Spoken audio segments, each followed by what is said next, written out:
I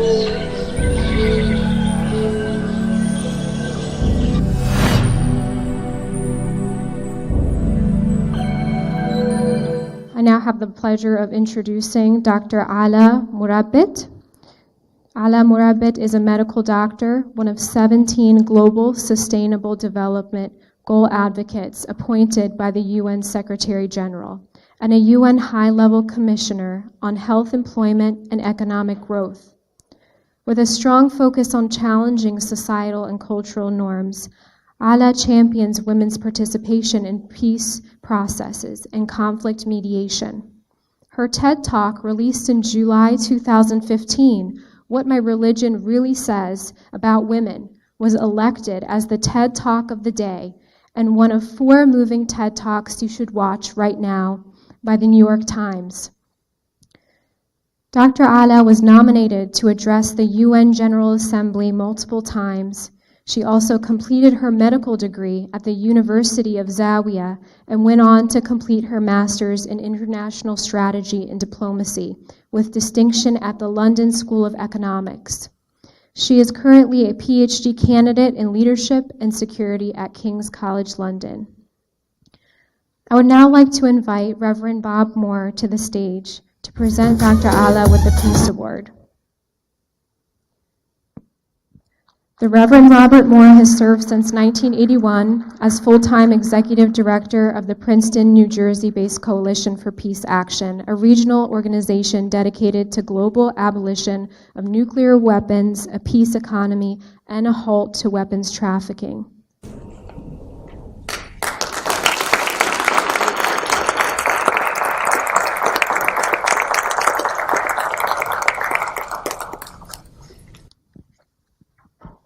So Assalamu alaikum.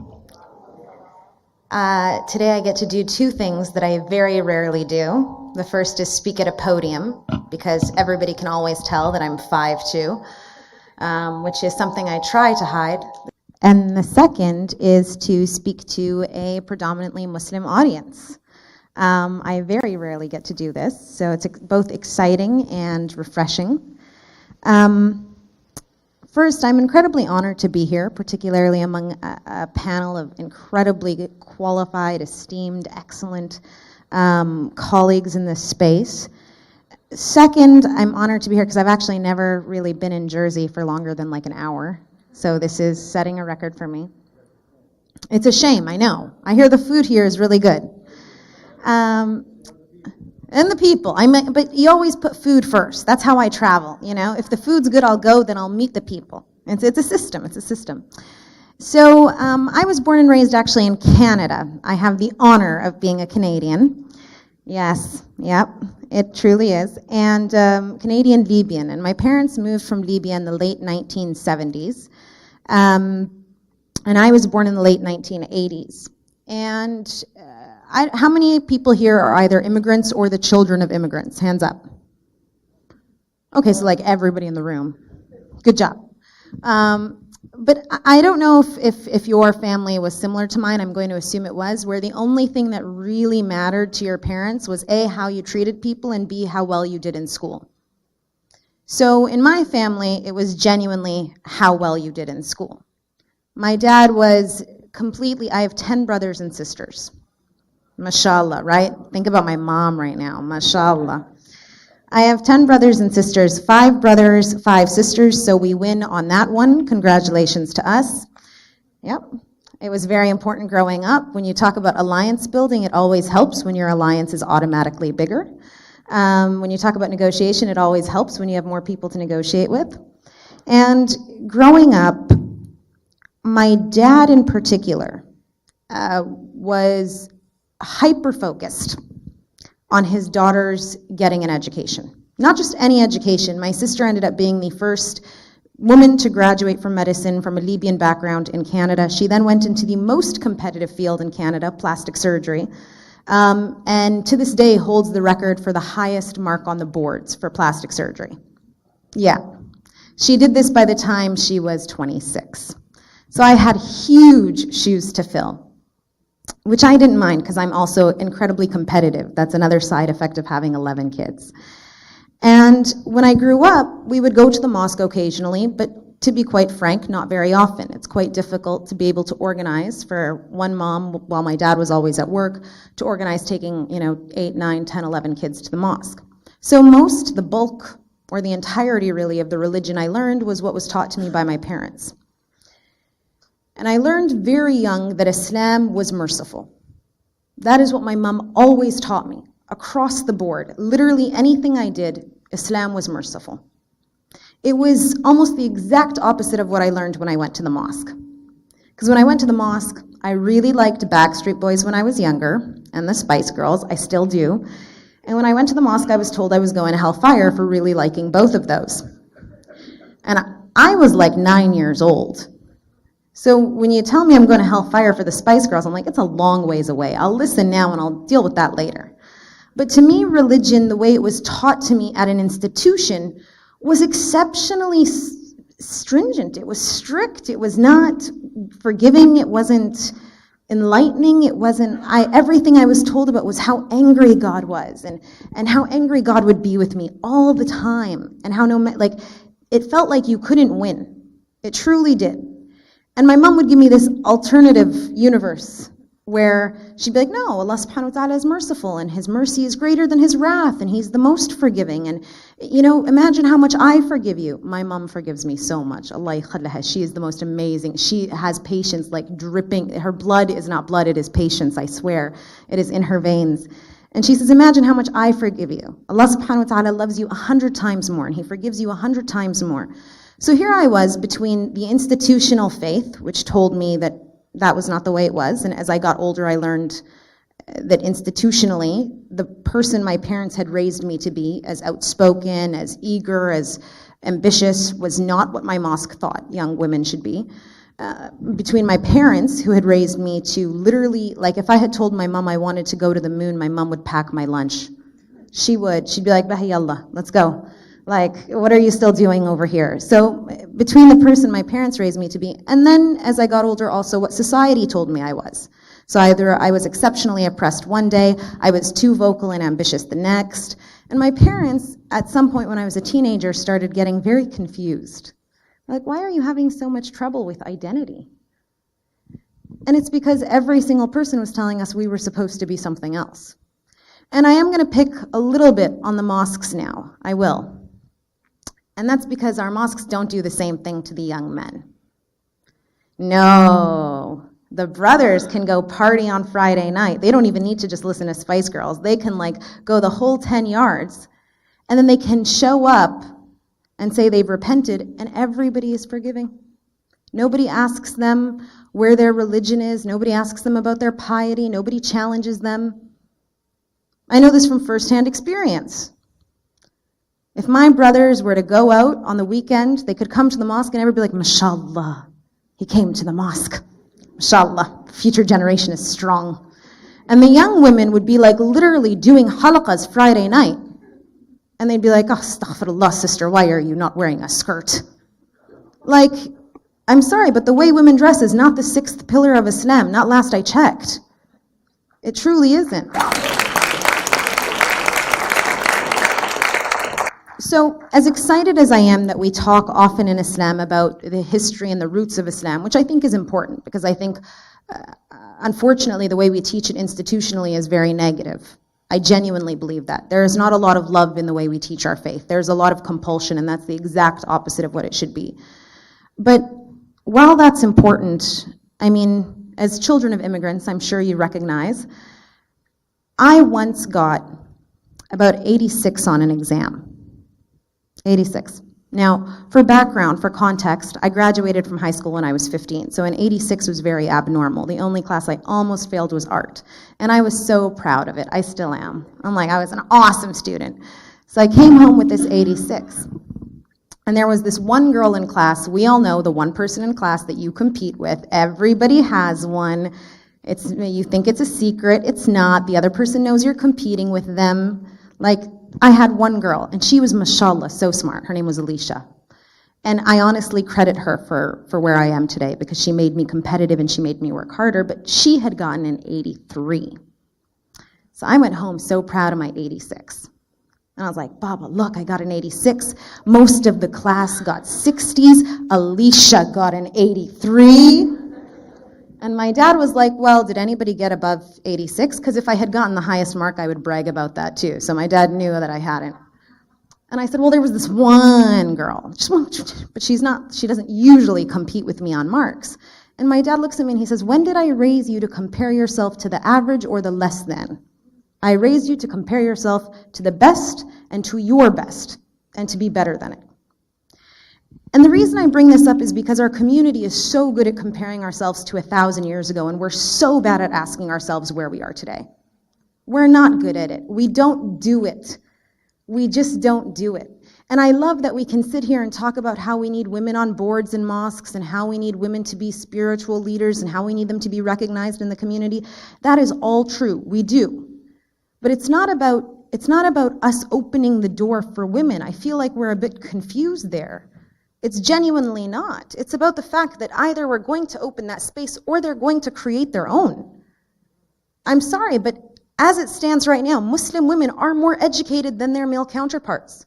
We economically are more powerful and will continue to be more powerful. These are the empirical realities. I told you guys I like numbers, I like studying.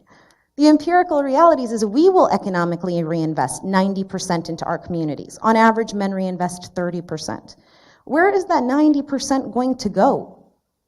If I have been told my whole life, from when I was a child going to the mosque with my mother that I was too noisy, that it was not my place, from when I was a teenager going to the mosque without my hair covered, that it was not my place unless I covered my hair, to when I was an adult going to the mosque and people told me I had too many opinions.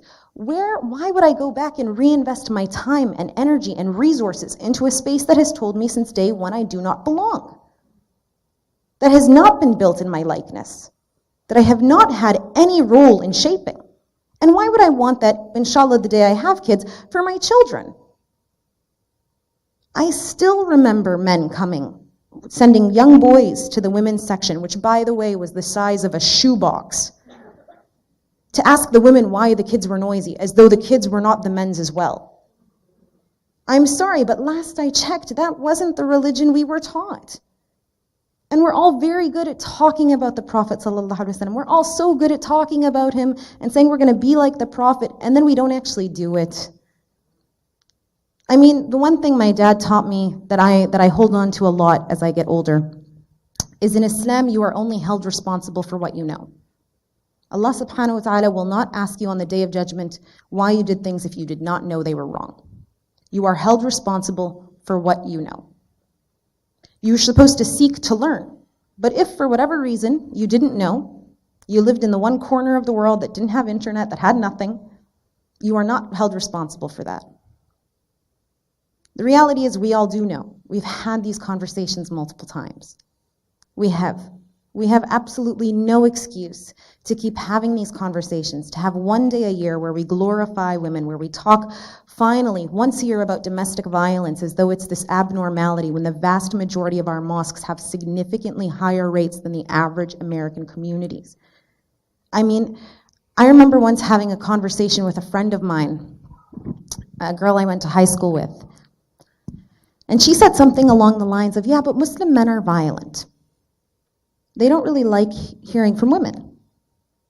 And I was like, wait a second, where did you get that? This girl knows my family, she knows my brother, she knows my dad. She said, I don't mean your family, but I know that because you tell me. And I was like, I've never said that. And she said, oh yeah, but you tell me you don't like going to the mosque. And you tell me that when women in the mosque talk about domestic violence, they're told to be quiet. And you tell me that, and I have sisters who don't wear the scarf. And she said, you tell me when you go to Friday khutbah and they talk about the veil, or they talk about how you can hit your wife with miswak as long as it doesn't show. She said, you're the one who tells me all of that. And it was a wake-up call for me, because if we want the world to stop thinking that Muslim men are not listening to women and that they are not violent, or at least they're not complicit in one another's violence, then guess what? We have to start actually doing it. We have to start actually listening to women.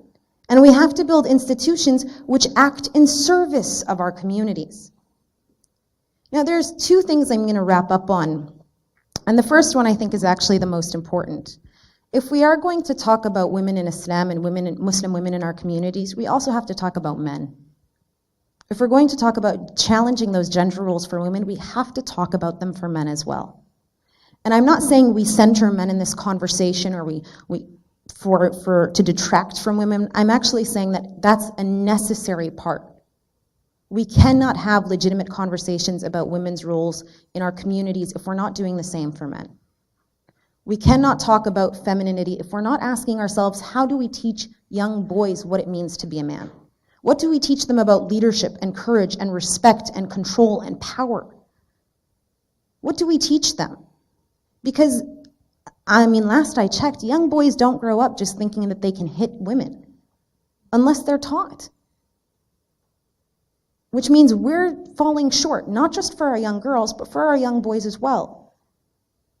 And it's not realistic to say that we're going to create and exist in separate spaces or separate rooms or separate institutions in the long term. At the end of the day, if this community is going to move forward, it's going to have to move forward somehow together.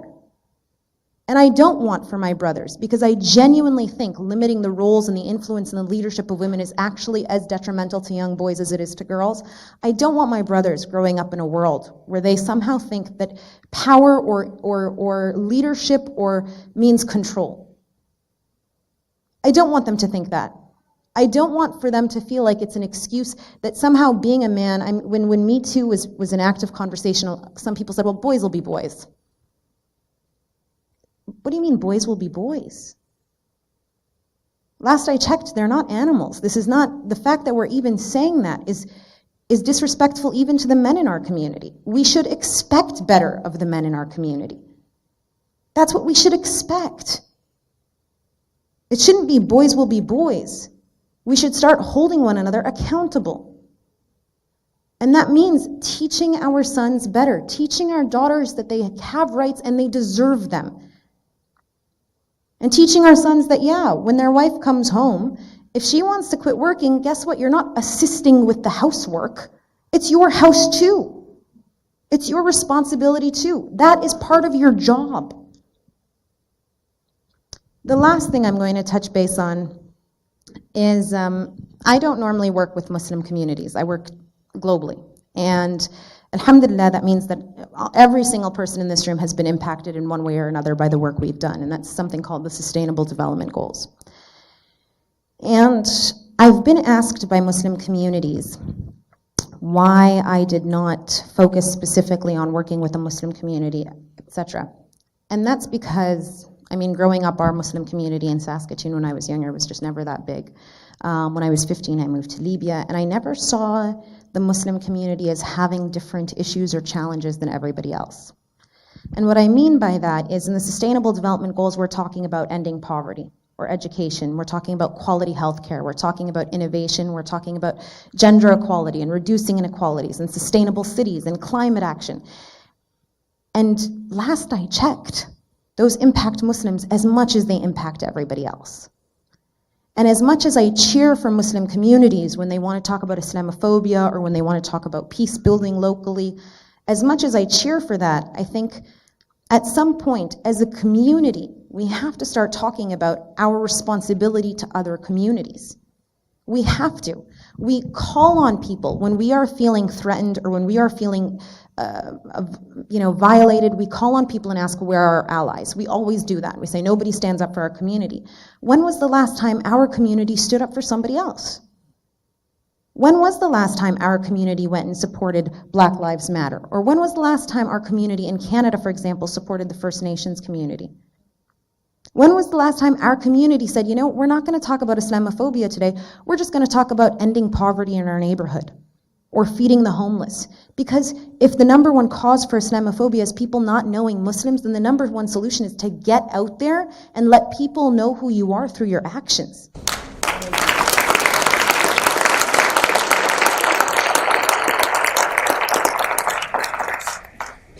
When I was younger, my dad taught me that ibadah, like work is ibadah. Work is the best form of worship. It is the best form. And he told me this story that I'm going to share with you guys, and it's going to be very wrong because it's ad-libbed, and my dad tells it in very poetic Arabic. I'm going to tell it in some choppy Canadian English, but we're all going to pretend it sounds as wonderful. But he told me a story of a man who would pray every day. He'd make dua, he'd read Quran from morning till night. He'd pray every day. And he would ask in his dua, am I not the most holy? Am I not the best believer here? And one day he had a dream where he was told in his dream, you're not. You're not the best believer. Go to this store. Some people are smiling, so I think they know this. Okay, good. So they can correct me if I'm wrong. Go to this store, and there is a man there, and he is the best believer in the community. And so he goes to this store, this shop, and he sees a man helping customers, and he stands and he watches him. And he doesn't see him praying, he doesn't see him making dua, he doesn't see him do anything. So he asks himself, how is he a better believer than me? Right? Like he's sitting there, he's in shock. It's like, I pray every day, all day, that's all I do. So he goes up to the shopkeeper. He's so curious, and he says, how are you a better believer than me? And the shopkeeper gives him a spoon with an egg on it and says, I want you to cross that very busy street. Keep the egg on the spoon. Don't let it fall. So the man takes his spoon with the egg on it to cross the street. And there's cars, and I'm sure it wasn't cars, horses and buggies. And he crosses the street, and he doesn't crack the egg, and he comes back overjoyed to the shopkeeper. And he says, look, I didn't crack the egg. And the shopkeeper says, how many times did you remember Allah subhanahu wa ta'ala? And he's like, well, I was focused on keeping the egg on the spoon. The shopkeeper says, as I do my work every day, I do my work in the thinking of Allah subhanahu wa ta'ala. That is how I do my work.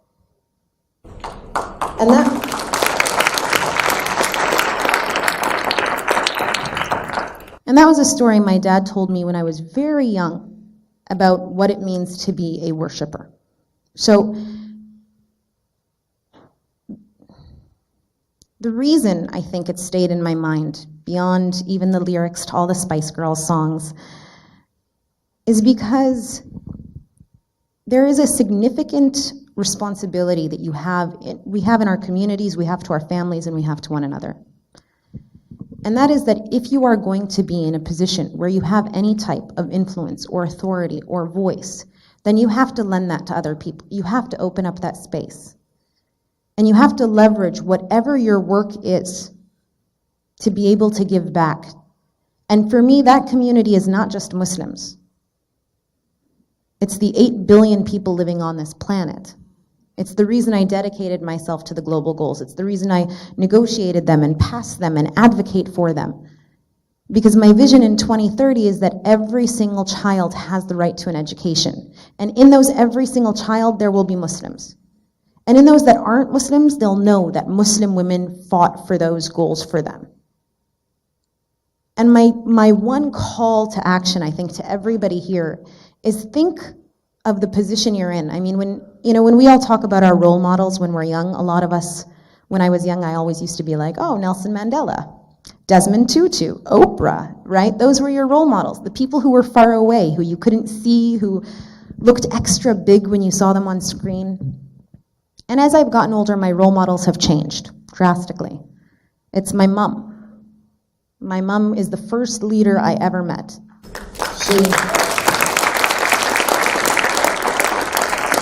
There are some moms in the audience.